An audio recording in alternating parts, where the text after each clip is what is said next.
Oh, what's going on, LBHT crew? How y'all doing tonight? What's going on, B? Not much, man. What's going on? We got people already coming into the live stream. Tough Puppy he's the first in here. What is going What's up, on? Tough? He said he's earlier today. Yes, you are. Okay.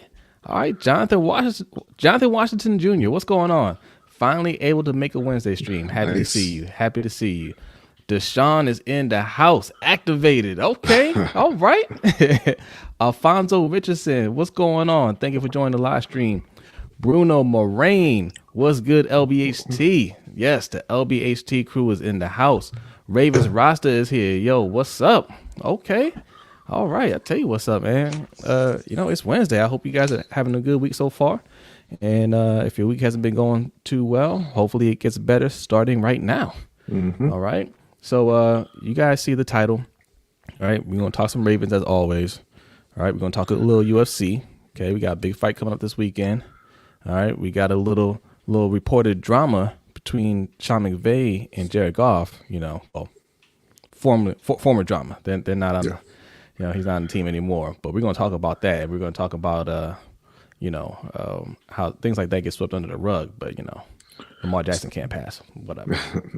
But first, as always, we like to start out the show with a little Black History fact. And B is going to give us a Black History fact. I'm going to go ahead and do that. And why don't you see what's going on with the ticker there? Hold on. I got it right here. I'm ready. Okay. I'm ready. No. I'm ready. seeing a little square in the bottom there. I didn't know what it was. Okay. No. It's good. I think most people know that women got the right to vote in 1920 with the passage of the 19th Amendment, and that it didn't really apply to Black people, and that Black people in general got the right to vote in 1965 with the Voting Rights Act. Right, or not the right, but the practical right, we'll say, because yes, Black people were allowed to vote, but things like poll taxes and literacy tests and then straight up violence were used to prevent Black people from voting. But everybody knows the story of Martin Luther King Jr. and the March in Selma and everything that they did to get that passed. So I just wanted to highlight the work that some Black women had done, dating back about 100 years before the passage of the Voting Rights Act. You had people like Mary Ann Shadd Cary, who was the first Black woman to publish a newspaper. It was called the Provincial Freeman. And she wrote about abolition, and then, obviously switched over to suffrage, women's suffrage. Hallie Quinn Brown, who was an educator and activist who toured Europe giving speeches. You got Frances Ellen Watkins, another writer and speaker, Mary Church Terrell and Josephine St. Pierre Ruffin, who founded the National Association of Colored Women. And basically, they spent, like I said, about 100 years trying to, pushing forward the idea that Black people are equal, Black people need equal rights, Black people need the right to vote, and how important that was, leading right up to the passage of the Civil Rights, or the Voting Rights Act. Yeah. And so, like I said, they were activists. Another name would be agents of change. They were out there on the forefront trying to push their ideas forward, push our society forward. And I chose that fact because it kind of ties into, obviously this is not as serious, but it kind of ties into what we wanted to talk about tonight with the Ravens. I think Jose and I both thought that Lamar Jackson would be an agent of change in Baltimore, right? Right. Yeah. And that how could you possibly look at the offense in 2019 and how many points they scored and how much fun they were having and how afraid everybody else in the league was during the regular season and go right back to just saying, I like defense. Yeah. But Baltimore did it. Well said. Real quick, we give a couple of shout outs.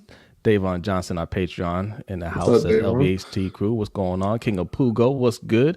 Derek Weatherly says, yo, fellas, catching while at work tonight. LBHT crew, baby. I thought you was off on Wednesdays. I thought this is your weekend. They making you work overtime? You better get that OT. You better get that OT. All right. Tanja's in the house. What's going on, Tanja? I can get this thing to work here. How you All doing? right. Yeah.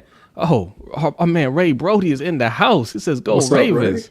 Okay. Thanks for joining the live stream. Appreciate y'all, man. Okay. Yeah. So let's get into it, man. Let's get into it. Let's bring it up here. All right. Lots gone on since our last video, our last little rant, and we actually were planning on putting out a video tonight. Just didn't get out in time.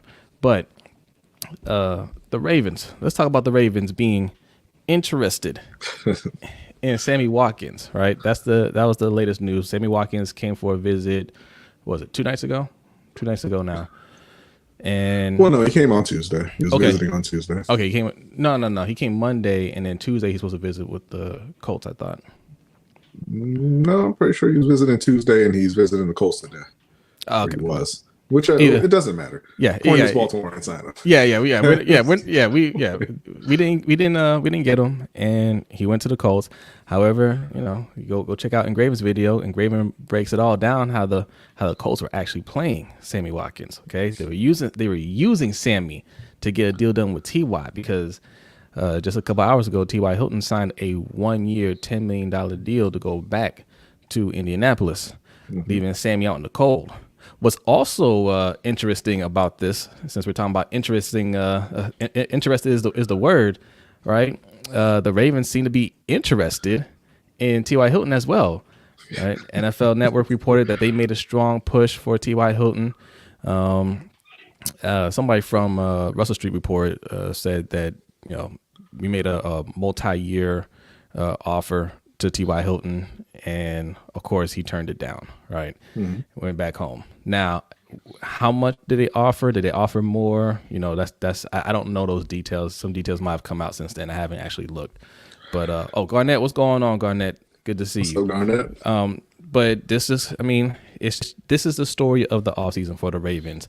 How they try to get wide receivers, and these wide receivers just aren't interested.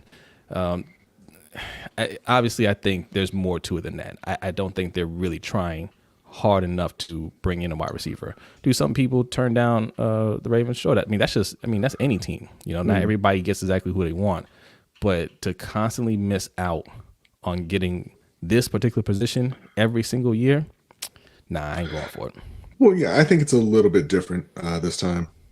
I for years I've been saying they straight up lie about their interest in skill position players. Yeah. I think they were lying about DeAndre Hopkins. I think they were lying, about, oh man, we would have drafted Corey Davis or John Ross or if they had fallen to us. I don't think it's true. I think they're saying that just to appease the fan base. I don't think that they were really trying to get Adam Thielen or anything like that. I do think they're trying to sign Juju and T.Y. Hilton, and they're just finding out that people aren't really interested in playing for Greg Roman.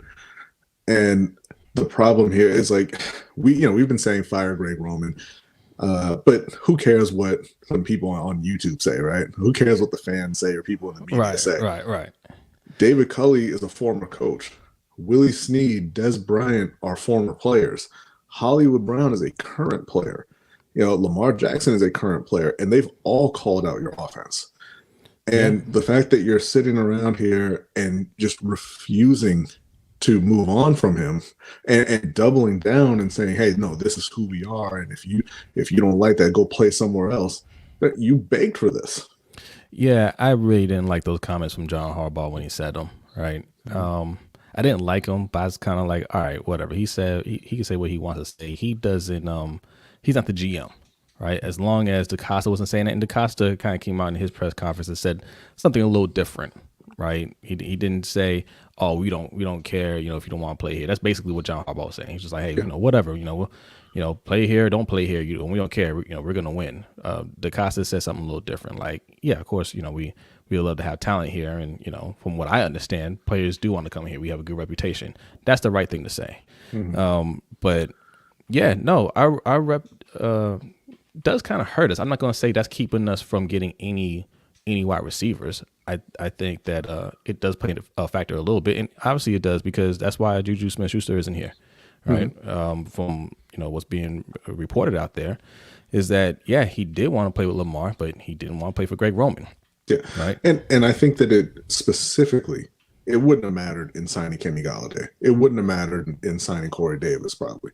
It's mattering now because you're down to the bottom of the barrel in wide receiver free agency, and these guys are looking for 1-year deals. They want to get their numbers, they want to look good, and they want to cash in next year. Yeah. Now, if you just offered Kenny Galladay $19 million a year for however many years, he'd be a Raven, right?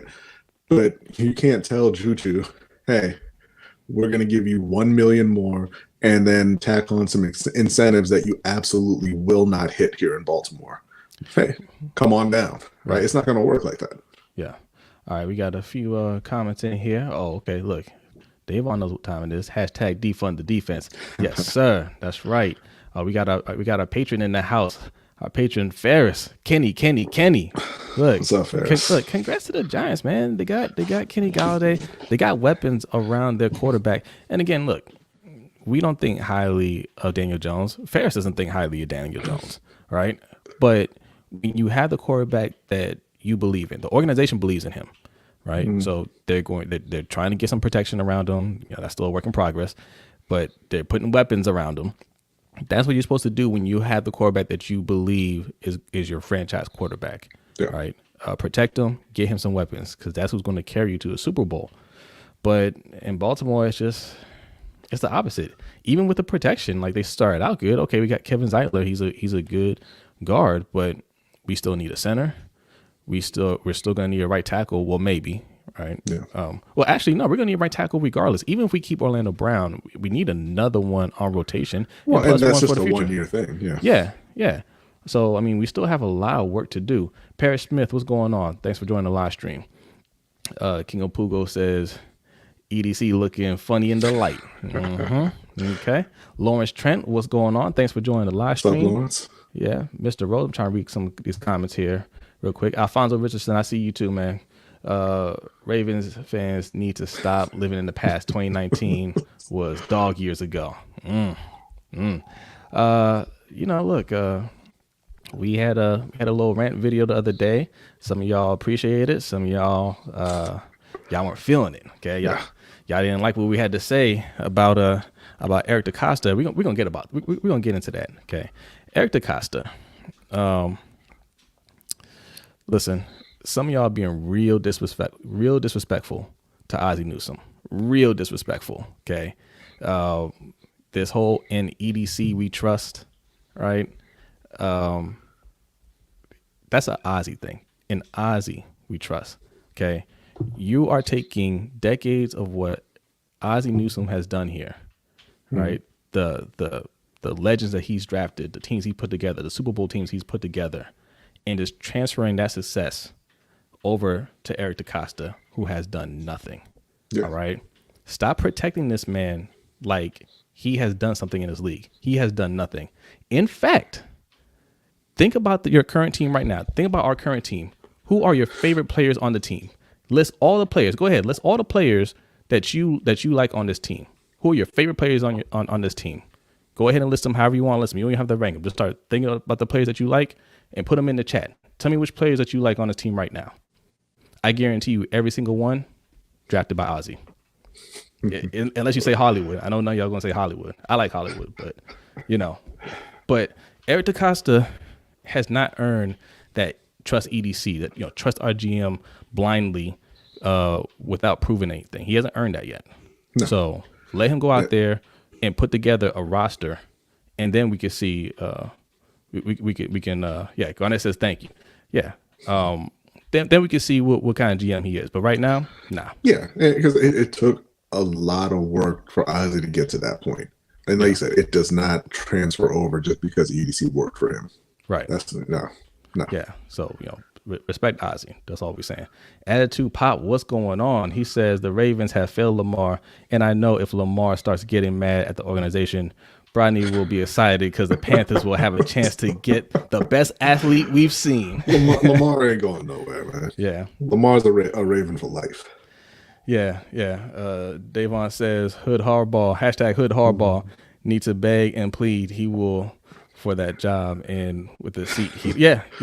Absolutely. The one thing I'll say about John is he knows how to switch up when his job's on the line. Yes, he does. He's not feeling it right now, so Right. it's whatever. Says Ravens are gearing up for coaches to get fired. EDC last year said he wanted to build indefensible offense. He did say that.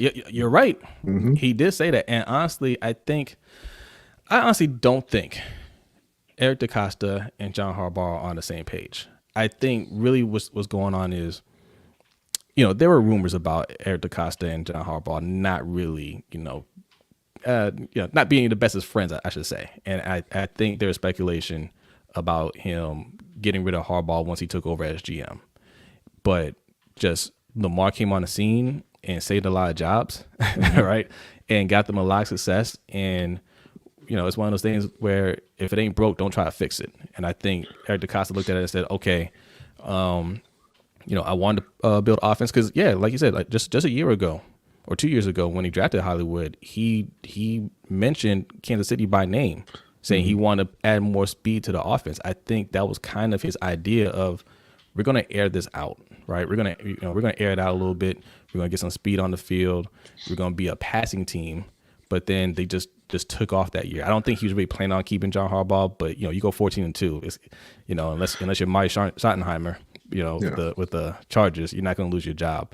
But don't think he's not on the hot seat this year. I think he is. I think he is. And just real quick, since you mentioned Lamar stepping in and taking over, shout out to Joe Flacco, who just got a new job over there in Philly. Yes, congrats Elite to Joe. Yes, I love it, man. I hope Joe plays for 10 more years. Just I don't keep love getting it for money. Jalen Hurts, but congrats to Joe. he ain't taking the job from Jalen Hurts. Well, yeah, don't believe him? Watch. Listen, ever since the Super Bowl, he's all about collecting checks. So collect that check, my man. I ain't mad at it. Yeah, man. Look, they're all saying it. All drafted by Ozzie. That's right. Yep. Mm-hmm. Ozzie drafted them. Correct. Think of any player. A lot of people incorrectly attribute Lamar Jackson to Eric DeCosta. That is Ozzie's pick. All right. You like Mark Andrews? That's Ozzie's pick. You like that O-line, both tackles? That's Ozzie's pick. You like Bradley Bozeman? That's Ozzie's pick. Chuck Clark, Deshaun Elliott, Marlon Humphrey, all from Ozzie. The players that you love on this team are Ozzie guys. All right. And that's fine. Is okay. You took over, a good team, but you're supposed to add to that. Yeah, that's going to be the case with every GM, right? Like nobody starts from scratch, so you're going to have some good and established players, no matter where you go. But again, it's just the fact that you don't get to take credit for all of Ozzie's work. Yeah. And granted, EDC is not the one saying it. It's the fan saying it, but. Yeah, you don't get that. That doesn't transfer over to you. You have to prove it on your own. Yep. Alan Woodwin, thank you for joining the live stream. Maybe Juju didn't want to pay double for a state income tax in Maryland compared to Pennsylvania. I'm sure he didn't, but he wants to go somewhere where he's going to get some numbers so he can make so much money the following year that he doesn't really matter.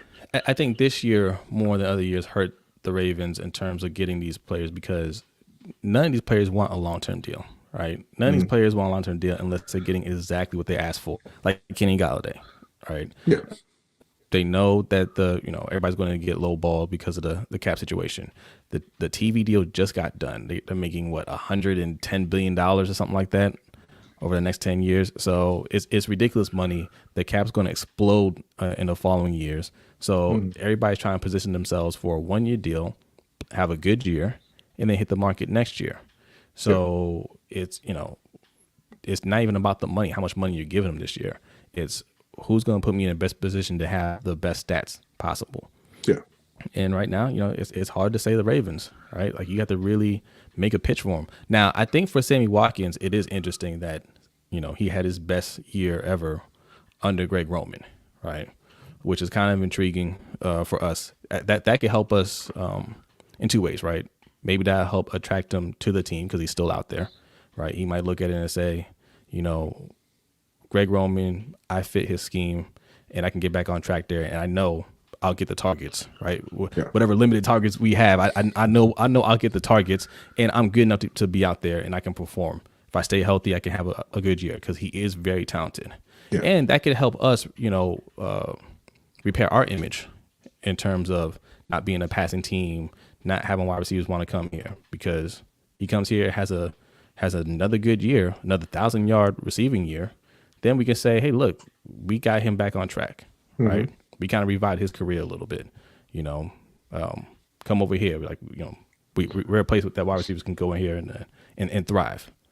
So, all right. Read a couple more comments. Bruno Moraine says, Marlowe and Lamar are the best players on each side, and they were Ozzy picks. That's correct. Mr. J the Sixth, what's going on? Lamar Jackson and Marcus Peters. Now, Marcus Peters, Eric DeCosta traded for him. That's an Eric DeCosta guy, and I think Deshaun said the same thing. So Garnett West says EDC is literally riding the coattails of Ozzy. Yes, he is. He literally gave him the keys to the car by drafting Jackson. Yes, he did. And again, there's nothing wrong with that, but you just have to add to it. And when we're sitting here questioning the moves or saying, hey, you're not getting Lamar enough help, don't get mad at us. What are you getting what are you getting so mad about? What are you getting so mad about? Tough Puppy says, EDC with Hollywood and JK, everything else is Ozzy's drafts. Yep. Ferris says, both Harbaughs have had issues with upper management. I don't think Harbaugh's had any issues with upper management, John Harbaugh. I think it's just one of those things where, look, when it's time, it's time, I feel like I think he probably has. He seems kind of like a guy who's a little tough to work with. Like he's kind of set in his ways, and it's not coming out of Baltimore, because they're not like that. Yeah. All right, so we'll read a couple more comments. We'll go on to the next topic. But real quick, if you guys are new here, I see 37 people in the room. Thank you for showing up on a Wednesday. Take a minute to hit that like and subscribe button if you're not subscribed. All right. If you want to support the show, if you're a regular here, there are two ways that you can do that. Right above B there, you have our Cash App, which we use as our super chat. And I just realized I got the wrong graphic up here too. There we go. Look at that. All right, $ LBHT show. Okay, if you want to hit up a super chat and you realize, man, this super chat doesn't work, that's because we ain't got one. Okay, we ain't got one. So you go to Cash App, leave a little donation, and leave a comment, and we will read it on air. All right. And if you want to contribute on a monthly basis, right above me, we have patreon.com/LBHT show. All right. We have two tiers, $3 tier and a $10 tier. That $3 tier will get you, our live overtime show that we do. We're going to do one after the show. We get the Pick'em League that we're going to be doing when the season starts. Extra content. We put extra videos and articles, things like that. And the $10 tier, you're going to get. Do you have your coin? Do you have your coin? I was just saying, I do not have it because I cleaned off my whole desk and I don't know where it's at. Now, Garnett knows what happens. Garnett knows what happens. He's a military guy. He knows what happens when you don't have your challenge coin. If you're out at the bar and somebody slams the challenge coin down, what happens, Garnett? You tell them what happens, okay? Look at that beauty right there, okay? That is a founding member's coin right there. There's a limited bunch right there. There's only a limited amount. And that founding member's coin, once you get one of those, we're going to continue to grow. We're going to have other tiers in the future. We're going to do more things. We have a lot of stuff in store for you guys. But the founding members, there's only like 20 of them. Mm-hmm. You get one of those coins, that's going to give you access to everything beyond the $10 tier. So when we eventually have a $20 tier or $25 tier, the benefits those guys get, the founding members only are going to have those same benefits. All right. So get you one while supplies last. And also, you like this right here? You like that right there? Get you some merch. Okay. Yeah. Get you some merch. The $10 tier also gets you free shipping on all merch orders. Yep. And you can go right here, lbhtshow.com/shop. Okay. We got a lot of goodies in there, including #defund the defense t-shirts. Okay. In stores now. All right. Got a couple more comments. We'll go to the next topic. What do we want to do next? We didn't even talk about the order. I'm not even sure what we want to do next. I mean, we've been talking a lot about wide receivers, so I think we should probably talk about that guy in Pittsburgh next. Oh, okay. I didn't even have that on there. Okay. All right. All right. Wait, Garnett says, can we address John from now on as Shugba? Oh, yeah. If you want to be out here getting stats, go to another team. That's the worst thing you could say, by the way. That's the worst thing you say. Right. Well, I guess if you care about numbers and touchdowns and yards and receptions, if you care about that stuff, you should go somewhere else. Now, if you care about blocking, Yeah. you know, helping our running backs and our running quarterback run the ball, then come here. When I said touchdowns, not up in here. Not for you. Not up in here. Okay, all right. Let's talk about. I didn't even create a banner for that. Let's talk about. Let's talk about Chase Claypool. Chase getting chased. Chase getting chased. Did you guys see that story? So Chase Claypool. There's a TMZ video out there of him being involved in a bar fight. Now, look, it's pretty mild in my opinion. All right, it's pretty mild.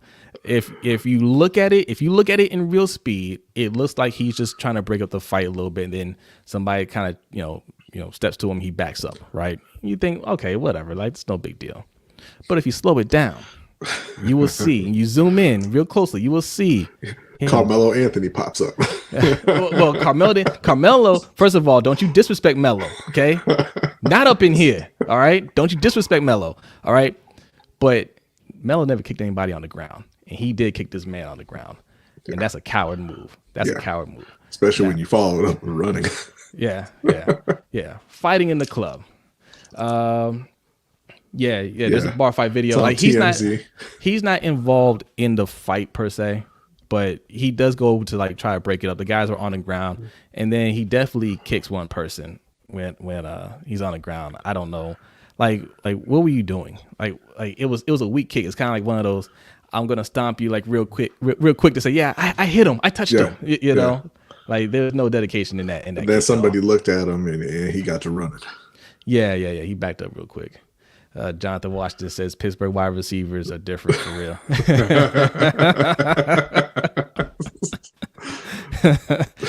Well, I want to know is how long ago was that bar fight? Did that just happen? Or is that something that I don't know. I hope not, because there was a whole bunch of them and they were all maskless.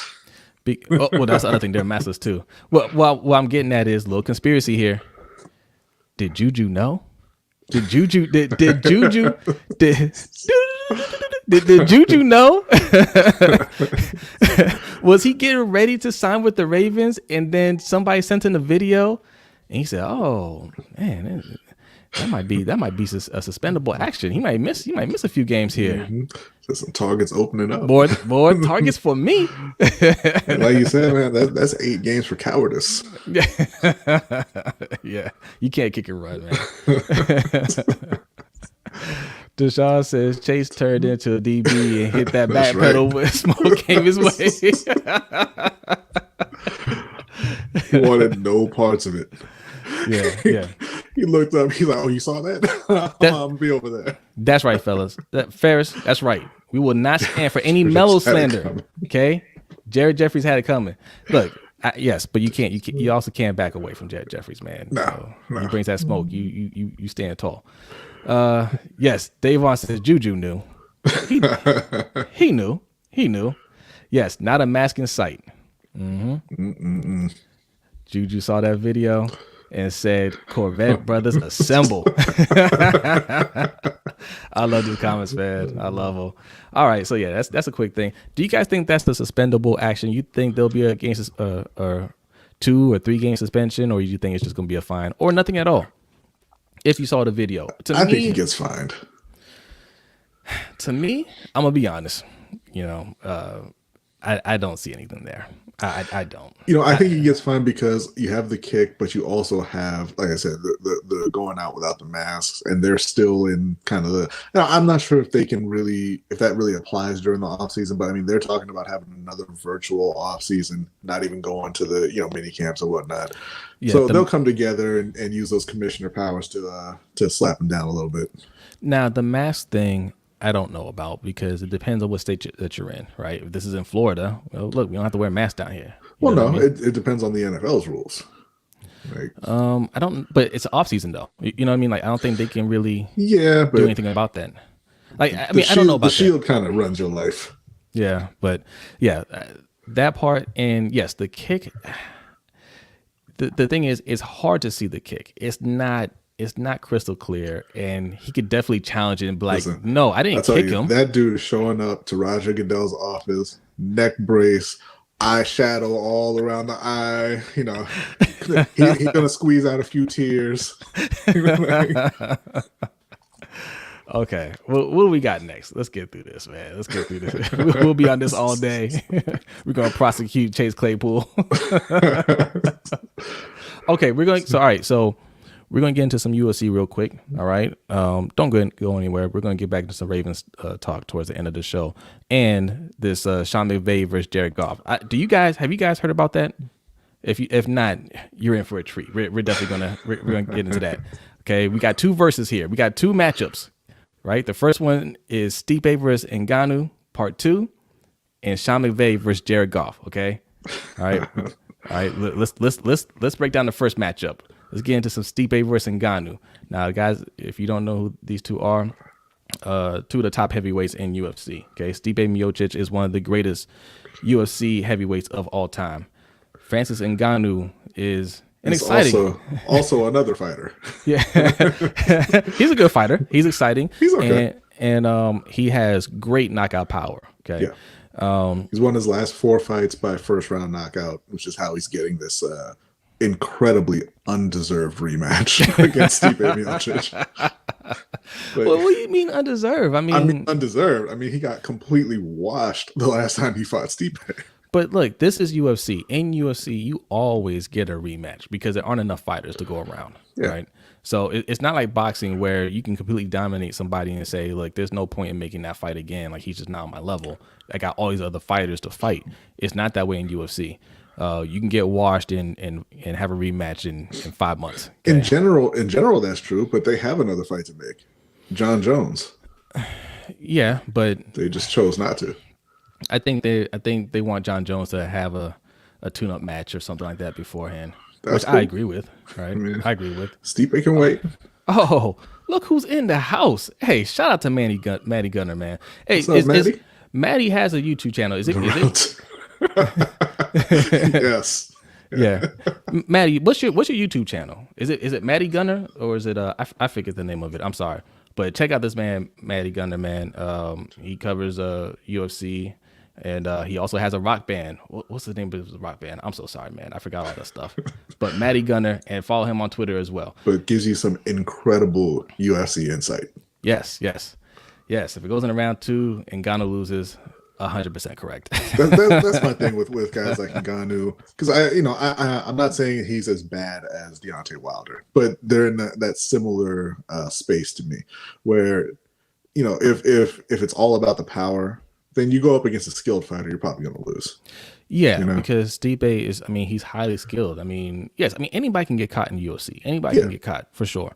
But, Stipe can take a punch, right? Mm-hmm. And he knows how to, protect himself against, like, some of your stronger punches, especially if, like, you can't do anything else.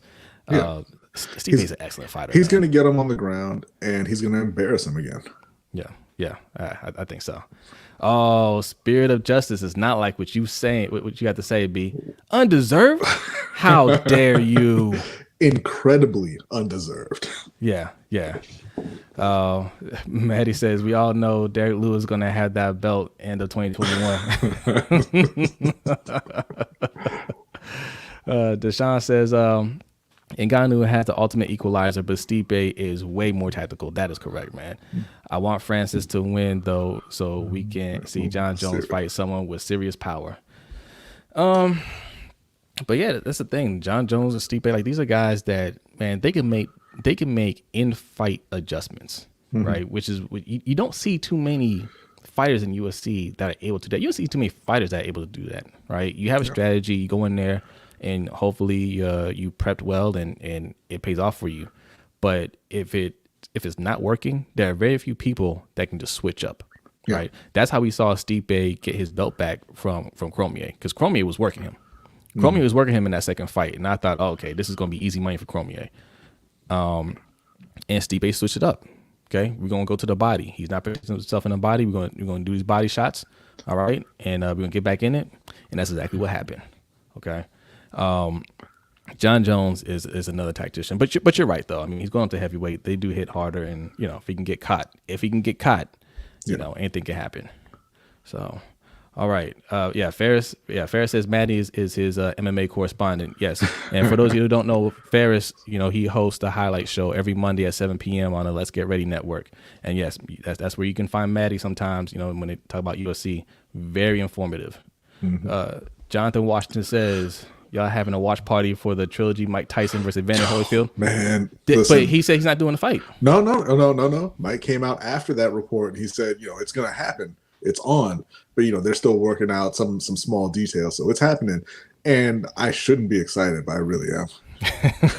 I don't think Evander Holyfield should ever step into a ring again. But if he does, I'm gonna watch. Now the small details, it's not small details. It's actually a very important detail. Is it going to be a real fight or an exhibition? Because I thought you were going to say the small detail is, where can we have this fight that will actually sanction Evander Holyfield? Because Mike Tyson just wants to do exhibitions. He, basically a sparring, just go out there, work out, have fun, and keep it light. Evander Holyfield wants to fight for real because he thinks he can still be heavyweight champion, right? That's he right. wants to go out there. He wants to beat Tyson, and then he wants to take on the winner of Tyson Fury and Anthony Joshua. Okay, that's what Holyfield wants. Holyfield, has he even officially retired from boxing? I don't think so, man. I don't think he has, because he's not in the Hall of Fame. He's first ballot Hall of Fame. He's just had people tell him we're not letting you fight here. Yeah. He's one of those people, like, he's not gonna get into the Hall of Fame until he's dead, because he's never going to retire. Okay. So he's 50. This is what it is. I'm not saying he's going to die tomorrow, but I'm just saying, like, he'll be 70 years old and say, "Look, I'm still making a comeback." Right? Like, he's that person. So he's never going to retire. Is it going to be a real fight or a sparring match? I think that's what they're trying to work out. But reportedly, $25 million is on the table. Yeah. So I don't know where they're getting that money from, but. Triller got some. They got some good funding. Tyson said he's not working with Triller anymore. Oh, is he not? Yeah, I can't remember what happened there, but he said he's done with them. Yes, R.I.P. to great Marvin Hagler. We actually touched on Marvin Hagler in a video that none of you watched, by the way. I'm just saying.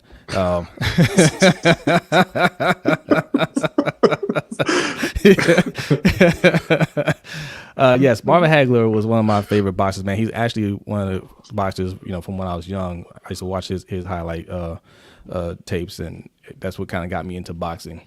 But great career, man. Died way too young. Was he 68? 66, I think it was. Oh my goodness. Yeah, way too young, man. So RIP to Marvelous, who legally changed his name to Marvelous. So you had to call him Marvelous, Marvin Hagler. Okay. AZ Stunner, thank you for joining the live stream.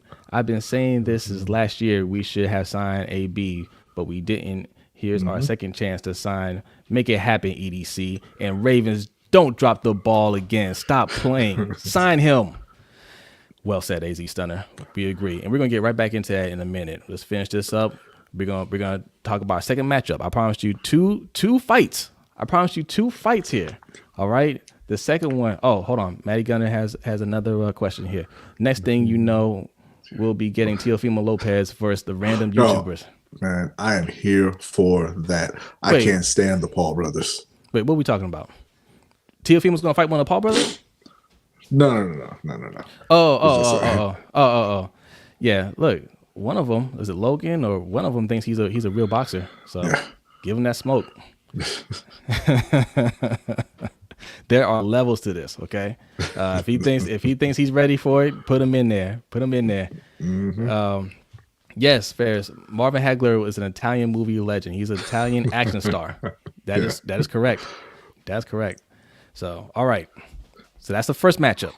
Okay. The second matchup, if we're going back to football, all right. Sean McVay versus Jared Goff. Did you guys know about this? Did you guys know? Okay. So, over here in Baltimore, we catch a lot of flack from other fan bases and other groups of people saying Lamar's not a real quarterback. He can't throw, blah, blah, blah. Right. Nobody wants to play with him. He can't make certain passes. He's a center running back. But over in LA, apparently for, at least the last year or so, they've been having their own quarterback drama with one Jared Goff.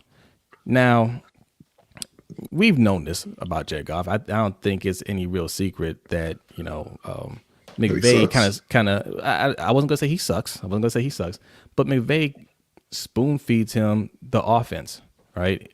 We all know that he basically calls every single play. We knew Jared Goff didn't call plays in the huddle coming into the league. And we knew that he definitely didn't call audibles. So McVay said, don't worry.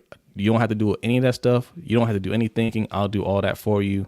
And that's what he was doing. And I guess they thought maybe he'll get better at it, and he hasn't. So, or at least he would make the throws and they would win games. But that wasn't happening either. Yeah, that wasn't that. Yeah.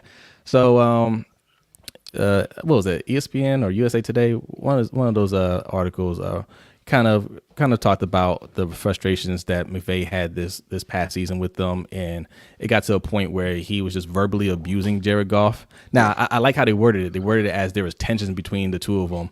Well, it wasn't any tension between. I want to say it was equally. I think it was Sean McVay being very aggressive to his quarterback, and his quarterback just kind of folding. So, yeah, man, cursing him out, calling him out in meetings, visibly upset on the sidelines.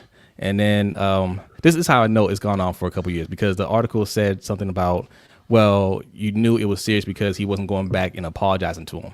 Meaning he's been doing it for a while, but at least in the past, he'd go back and say, hey, look, I'm sorry. Meaning he's an abuser and it's getting worse. Yes. Like, come on, man. But, Lamar gets a lot of criticism for any little mistake that he makes, right? He has to be perfect. But here you have Jared Goff, who was the number 1 overall pick. That team traded multiple picks to move up to get him. And yes, they did make it to a Super Bowl with them. But, I mean, they had to put a lot around him. He needed a lot of help, a lot of coaching, and it still wasn't good enough. They gave him an extension. Mm-hmm. And, I mean, outside of Sean McVay, where was the criticism really? Like, there's no real public criticism of Jared Goff. Yeah, everybody kind of acknowledged that he wasn't good enough and just let it go. But I do want to interrupt you for just a minute and say thank you to Mr. Carrington, who just signed up as a $10 patron. Thank you, sir. Appreciate that. All right. That's what I'm talking about. LBHT crew is strong. And look, that's right.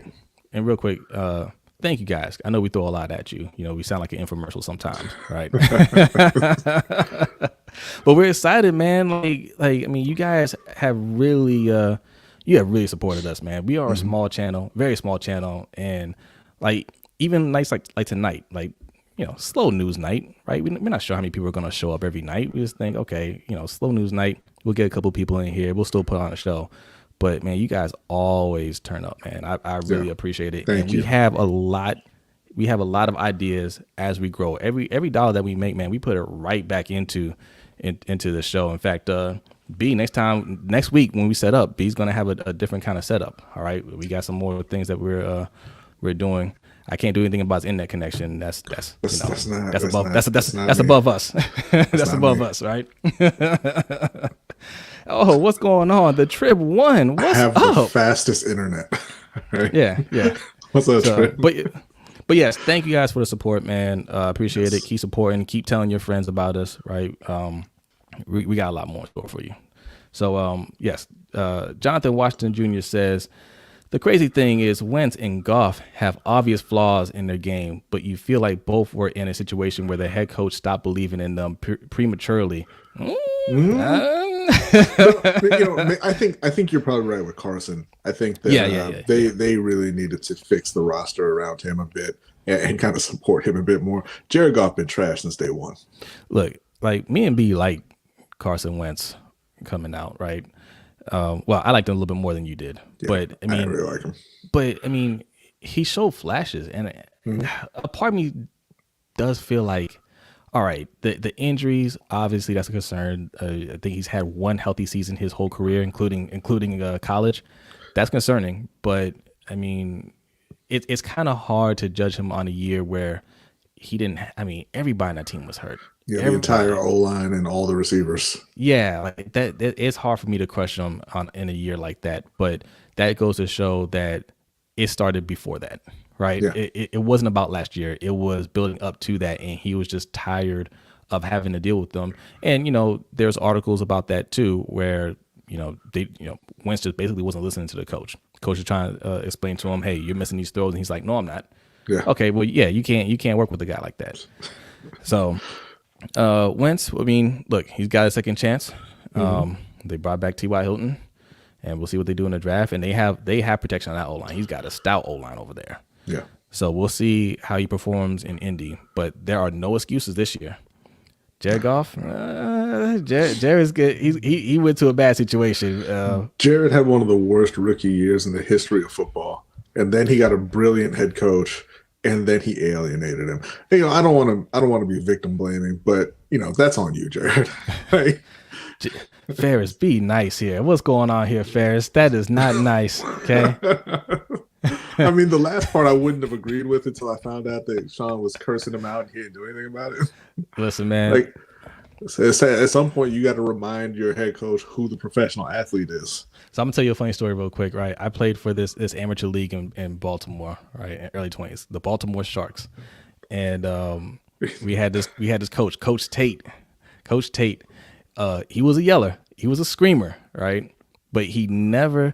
I don't like people yelling in my face, right? I mean, I'm a military person. When I was in boot camp, that was the last time anybody was going to yell. Any grown man's going to yell in my face, right?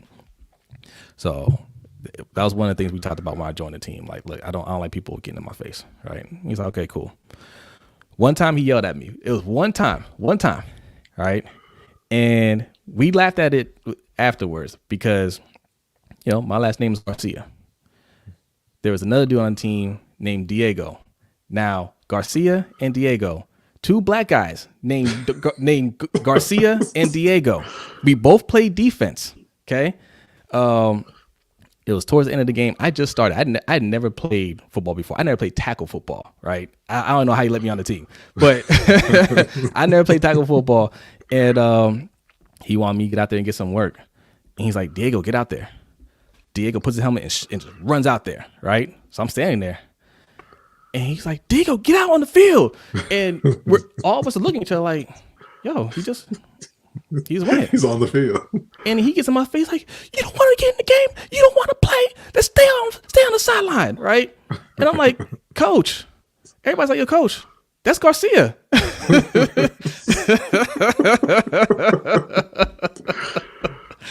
So yeah, we laughed at that. That was pretty funny. He's like, look, I'm sorry, man. I'm sorry. He's just like, look, I'm going to get you guys confused, man. Just be ready. Like next time, I'll just point to you. I'll just point to you, and then just run out on the field. So yeah, that's the only time I got yelled at as a grown man.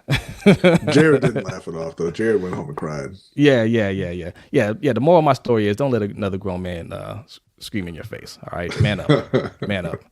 All right. I mean. Yeah, that's what they said in the article, too, that he was crushed by it. Why are you being crushed by it?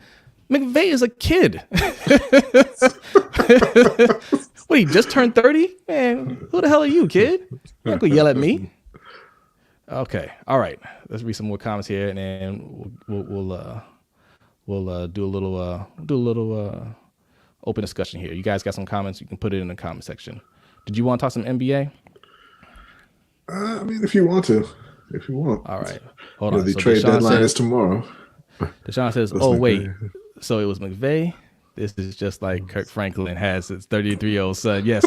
I don't feel bad for Goff. His play was warranted. It's not nice, man. Yeah. Ferris says, Jared Goff ain't never going to do our show. Yeah, we'll manage. The injuries and the horrible roster ruined Carson. Jared Goff was just trash. Yeah, I can't. Yeah, you can't really defend Jared Goff at all. I mean, he had everything, and they kept on trading first-round picks to bring more talent onto that team, offense and defense. And, yeah, he just couldn't get it done. He just couldn't get it done. And he's going to Detroit where they have nothing. I still don't feel bad for him because there's going to be no expectations for him to perform there. Just like Stafford. And it's funny because, yeah, Stafford's a clear upgrade, but we keep telling people Stafford's a loser. All right, he is a career loser, literally. And even though it is an upgrade, that's not going to put the Rams over the top. He's just not that guy. No. But he gets the opportunity though. Mr. J the 6 says, not going to lie, I thought the Colts were going to go with Pittman, Pascal, the 3 tight ends, Paris Campbell, draft the wide receiver, and keep on investing into the O-line or defense. I'm not sure if they need to keep investing in the O-line. They have a really good O-line now. Well, yeah, they're signing Julian Davenport, so I mean they're pretty set there. But yeah, I mean that's not a great receiver group that you just listed. So it's funny. It's funny. Did we say in our little rant the other day that that was one of the 4 teams that had a better or worse wide receiver group than the Ravens. The Ravens have one of the worst. What's going on? Godson is in the house. What's going on? Appreciate you coming through, Godson. Yes. Attitude Pop says McShay made Jared Goff. Yes, he did. But we identified 4 teams, I believe, 3 or 4 teams that had a worse wide receiver group than the Ravens, and the Colts were one of them. Yeah, Eagles, Colts, Bears, and not the Bears. Eagles, Colts, and Lions for sure. Eagles, Colts, Lions. There was one other team I can't remember. I can't remember right now. But the Colts brought back T.Y. Hilton, and if they draft a wide receiver, they move up. Yeah, well, yeah, because that was the other thing we mentioned is that the Ravens are the only one of that group who didn't lose one of their starting receivers. Yeah. We haven't lost any starter receivers. And they're that low by choice. Yeah. Okay. Jonathan Washington has something that's off topic here. It's off topic, but have you guys seen the video with Michigan State basketball head coach Tom Izzo getting into an argument with his player? Do you think it was excessive? Was it from this year? Yeah, I haven't seen the video. I heard about it, and I'll just say this: anytime that you're making any kind of physical contact with a college player, it is excessive. Now, this isn't the first time Izzo has been called out for that.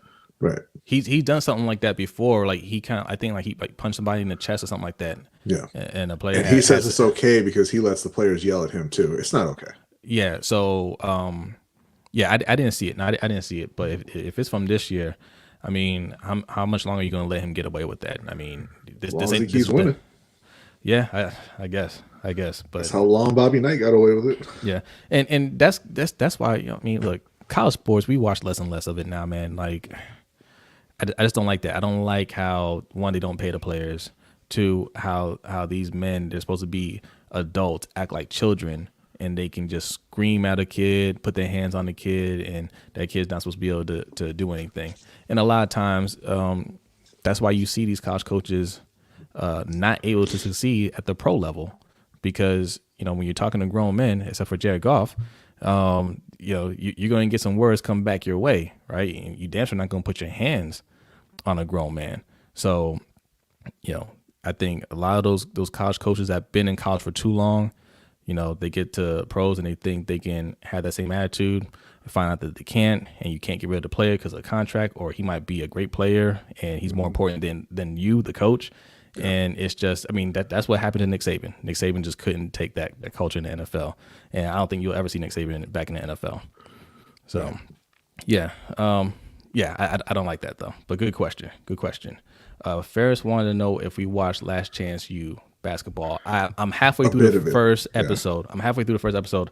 I like that coach. Now, talking about coaches that yell, like, this is funny, right? Because that coach he's a yeller, but he's not yelling at the kids, right? Like, it's not one of those, like, I'm trying to berate you. He's yelling at them, but he's not trying to berate them.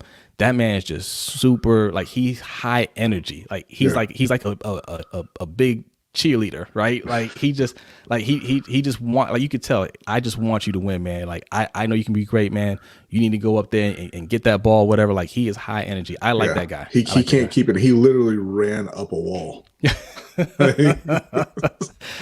I'm at the point where he started running suicides with the team, right? Because the one guy said it wasn't his fault, it was everybody else's fault. He's just like, yeah, it's my fault too, my bad. And he's just running suicides with everybody. I'm loving the season. Look, check out Last Chance U basketball because I was turned off by last season, man. Going back to what I was saying, few seasons. No, last season in particular, right? I didn't watch it. I turned it on, and the first episode they're talking about, I think it was a community college in LA, I want to say, or somewhere in the West Coast, and it's just like the opening scene and talking, they're talking to the players and everything and the coaches, and they're saying, hey, look, for a lot of these guys, this is like their last chance at life. He wasn't even talking about like just playing football at life. He's like, if they don't make it here, they're not gonna make it. And I'm like, this is college. Yeah. If they don't make it in football, they can go to class and get a degree, get an education, right? And they're talking about like, is football or death, right? And I was just like, yeah, I don't like where this is going. I don't want to watch this. So I didn't watch that season. But this season has better than the Ravens. I missed that. What were you guys talking about? No, he's talking about the wide receiver core. Yeah. King Bird 56, what's going on? He says fire hardball and F boy Greg Roman. Oh man, you guys got some strong words. Man. Like I can't even, it's not even on Greg Roman at this point. He's absolved. Yeah. Like what's he supposed to do? Yeah. You can't even get this dude washed up T.Y. Hilton. Yeah, that's the thing, man. Like I'm not a big fan of Greg Roman, but I mean, my God, can you get him? Can you get him one, like number one wide receiver? Like I like Hollywood, and Hollywood continues to improve, but that's it. You know what I'm saying? Like, come on, you know what kind of offense he runs. He's going to need talent. Just because we don't throw the ball more doesn't mean you get less talent at that position. The fact that we throw the ball less means you need to have better talent at that position because you're not going to get the same opportunities to convert first downs and get touchdowns through the air. So those passes need to count, and you can't be targeting Miles Boykin on a 3rd and long or 3rd and goal, right? Yeah. You want to have a go-to guy. And speaking of organizational failures, I want to get this in before we end and go to the overtime. The Carolina Panthers. We put out a video, and I like a lot of the signings that they've made on defense, but they're sitting there with around $26 million in cap room, and that's with Taylor Moton still on the franchise tag. They're sitting there with about $26 million in cap room, and they're just doing nothing. They could have completely rebuilt their O-line, and they're just straight up choosing not to. And I don't get it. And I was a little bit afraid when they hired that guy Fitterer from Seattle, because I'm like, he's coming from a place that just doesn't care about the offensive line. But I was like, maybe it wasn't him. Maybe it's the GM. But it doesn't look like he cares. It doesn't look like Matt Rule cares. Yeah, so. The Panthers are having a weird free agency, man. Because like they started out, and you're just like, what is this? Like you got two bad O linemen. Day one was terrible. Day one was terrible. Day two. Yeah, like, oh, not bad, right? Not bad. Denzel Perryman and Hassan Reddick, that's a pretty good pull. You got Rashawn Morgan Melvin. Fox. And Morgan Fox, yeah. That D-line is really stacked up, and you're thinking, okay. But then it's just like, all right, now what? Now what are you doing? You don't bring back Efe Obada. Yeah. Why? Because didn't bring back Zach Kerr. Because. Right. So like Hassan Reddick, it was reported as a 1-year, $8 million deal. It's $6 million fully guaranteed, and they added several voidable years. He's only counting $1.9 million against the cap this year. What'd you do that for if you're not going to spend your money? Yeah. So look, with the Panthers, look, it's like I said, it's still early. I mean, I think part of it is I don't think they're completely actually, I don't think they're out at all under Deshaun Watson, if I'm being honest about it. I think they're being quiet about it because everything's going on with him right now. But I think the plan is still to get Deshaun Watson. And I think they're kind of making moves, setting some money aside and assets aside to make that happen. So and I feel like they want to make a splash at quarterback. So if they aren't able to get Deshaun Watson, I think, watch out for them moving up to try and get Justin Fields. I like Justin Fields, but I wouldn't want to trade up to get him necessarily because I'm good with Trey Lance also. But I think Tepper wants to, make noise. Yeah. Add to Pop wants to know, why did Joe Flacco always play like garbage in the regular season, but plays like Joe Montana in the playoffs? Because he knows where legacies are made. Motivation, man. Motivation. Like, some players are like that. Some players, they know how to step up in certain situations, right? Or they played. Look, you know what the answer is? Coaching. It's something that B says all the time about John Harbaugh. John Harbaugh never has his team prepared. They play to the level of the competition constantly. If it's a team that we're supposed to blow out, we struggle through the game, or sometimes we lose it, right? If it's a big game that we're not expected to win, we get we put our best foot forward because, all hands gotta be on deck. Like, we know this team is better. But if it's a team that we think is not as good, it's just, whatever. Now, we had a couple blowout games last year, but that was out of desperation. We couldn't afford to drop another game, right? Yeah. And, Harbaugh's at the point now where he can't afford to not make the playoffs anymore, right? Any year that he missed the playoffs, he could be done. So if it's a fight or flight, my man's gonna fight. Yeah. Ferris says, going back to Last Chance U, I don't allow my high school coach to yell at me. I for sure ain't going to allow a coach that makes millions of dollars because of me. Yeah. No. Yeah, I agree. Yeah, I'm not gonna let anybody yell at me, man. Look, these players, college players, they're in a tough situation because, they're on scholarship. They're trying to make it to the pros, and you just gotta play the game, right? Like, and those coaches can ruin you. They can, and they do. They do. They do the best to try to ruin these kids sometimes, man. I hate it. It's a dirty game. So anytime I see a coach get in trouble, or anytime I see a report of a player like reportedly taking money, I'm like, get your money. Like, you deserve it. Like, you should be getting paid. So I don't feel bad for them. Click One is in the house. What's good, y'all? Sorry I'm late. I uploaded my first video yesterday. Okay. Be sure to check it out. I'll put a link in the comments. Go ahead, man. Do that, man. Do that. What kind of video is it? You talking Ravens or what? What are we talking about? Click One. Yeah, put it in the comments, man. We'll check it out. Make sure you guys check out Click One. Deshaun says EDC is the Eugene Krabs of the NFL. Eugene Krabs, from SpongeBob? Is that SpongeBob? The Krabby Patties? Jonathan Washington says we so down bad. Larry Fitzgerald would rather play one more year with the Cardinals football league. Canadian football league, he said. Oh, Canadian. Wow. I don't know, guys. I'm about to go on another rant before we get out of here. AZ Stunner, the Ravens just need to learn that you can't be cheap all the time on offense. Sometimes you got to spend money. The cap is cap. Look at the Chiefs. Yes, the cap is cap. Shout out to my man Graven. Shout out to Davon too. I saw Davon putting it out there on Twitter. The cap is cap. All right. Absolutely. And that's pretty much what we say over here. Like, the cap isn't real, right? The cap is not real. The cap is something that the owners have put in place to keep player salary down so they can make more money, right? Yeah. It's not something that's going to hinder them from making a move if they want to make a move. There's all kinds of ways to get around it. So every time I hear, hey, we don't have enough money for this player, we don't have enough money for that player, it's not true. If they want a player, they can absolutely get that player and still make other moves if they want to. If we wanted Allen Robinson, we can get Allen Robinson, and that's not going to hurt us in any way if we don't want it to, right? You can keep kicking that can down the road. It doesn't matter. It doesn't mean anything. It's all on paper. Right. Okay.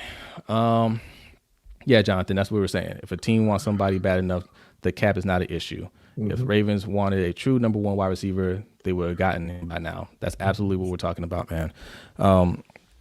Yeah, the Ravens just don't believe in offense like that, right? No. And before, I understood it because we've had legendary defenses, right? We've had some of the greatest players of all time, at those defensive positions, linebacker, safety, edge, and even like D tackle.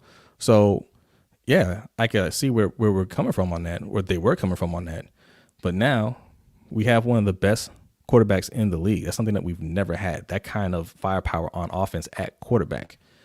And we have to be able to make that adjustment to complement that kind of talent, because we don't have anybody of that kind of talent on the defensive side. We have some good players, but we don't have anybody of that kind of talent on the defensive side. So that's why we say defund the defense. Defund the defense does not mean put a bad defense out there. It means stop putting all your resources on the defensive side of the ball and start putting it on the offensive side of the ball. Yeah, and honestly, if John Harbaugh is not capable or willing to make that switch over to a more offense-oriented team, it's time for him to go. Absolutely. Like today. Yeah. This should have been his last year. It really should have been. Eric Bieniemy is out there. Byron Leftwich, two like offensive-minded coaches, both of them in the Super Bowl. This is Eric Bieniemy's second Super Bowl in a row. We need to get an offensive-minded coach here. And to be honest, I don't see any risk in it. I know that's the other question. Like, oh, hey, if we fire Harbaugh, who are we going to bring in? Look, Harbaugh's he's not a specialist at anything, right? Like, he doesn't do anything particularly great. Like, he's not an offensive-minded guy. He's not a defensive-minded guy, to be honest. Like, special teams is his thing. So there's no risk in bringing in another coach. Like, you just got to make sure that coach brings in a good staff with them, And I think that's what hurts Harbaugh, too. Harbaugh has a lot of friends that are just that the game has passed them up. Yeah. You know what I mean?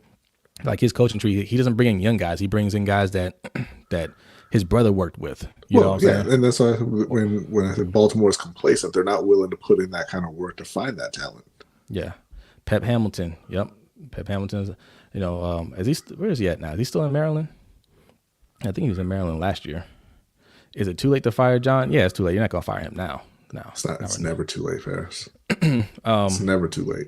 I think we're going to have another year of John Harbaugh. I do think if we don't get off to a good start, Greg Roman will be gone.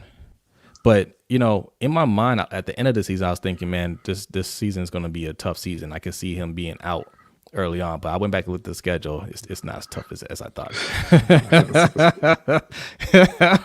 We might have another 14-2 year.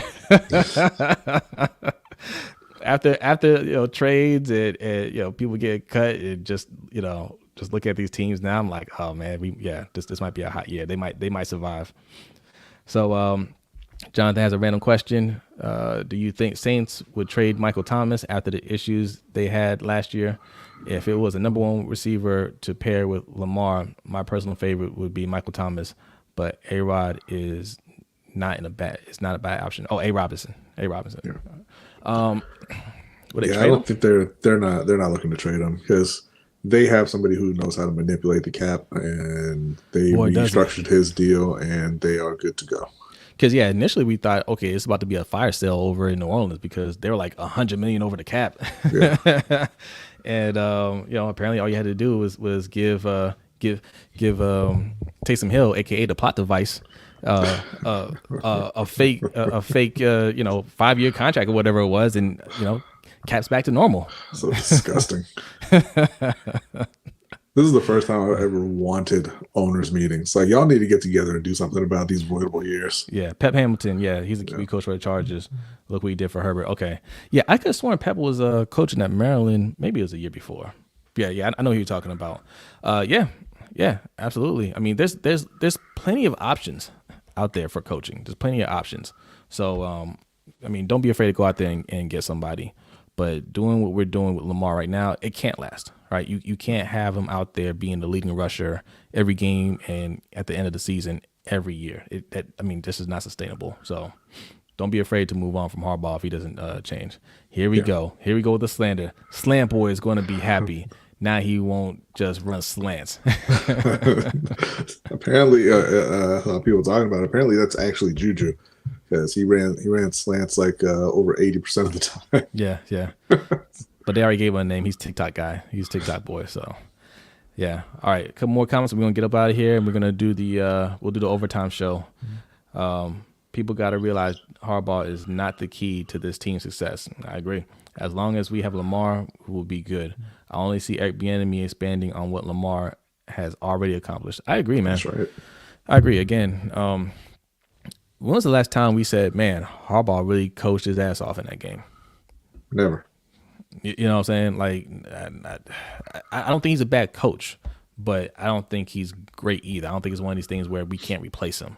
He's always had great talent around him, right? And he got extremely lucky with Lamar Jackson. He's extremely lucky. He was on his way out. They were losing. You were starting to see that team having to go through a rebuild process. Like, everybody was looking bad. Defense was looking good, but clearly it wasn't enough anymore, and we didn't have anything on offense. And he was on his way out, and Lamar came in there and just completely turned it all around. Yeah. Harbaugh didn't do that. Okay. All right, we are going to get out of here.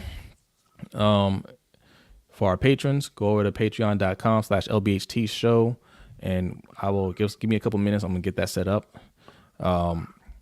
If you are not a patron, go over to patreon.com/LBHT show, join, and then join us in the overtime.